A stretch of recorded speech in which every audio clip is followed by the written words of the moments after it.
నువ్వు ఈ కాలేజీలో జాయిన్ అయినప్పటి నుంచి చూస్తున్నాను. నన్ను వెంటాడో రెచ్చగొట్టే చూస్తున్నావు. ఎందుకు చెప్పు? ఇదంతా నువ్వే కావాలని చేస్తున్నావా, లేకపోతే ఇంకెవరన్నా చేయిస్తున్నారా? చెప్పు చెప్పు చెప్పు. Come on speak out. వద్దు, ఆమెను గుర్తు చేయొద్దు నరసమ్మ. దేవుడు కళ్ళిస్తే నిన్ను చూడాలని ఉంది. ఆమెను చూడాల్సి వస్తే అస్సలు నాకు కళ్ళే వద్దంటాను. ఎంత దుర్మార్గురాలు. కాకపోతే చేసిన తప్పును సరిదిద్దుకోమన్నందుకు నా బండి బ్రేకులు తీస్తుందా? నేనంత తొందరగా వదిలిపెడతానా? అందుకే కేసు పెడుతున్నాను.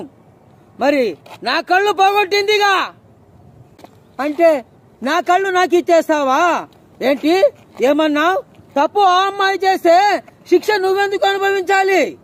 గుడ్, శిక్ష అనుభవించడానికి సిద్ధంగా ఉన్నాను అన్నావు కాబట్టి నిన్ను క్షమిస్తున్నాను. సురేఖ.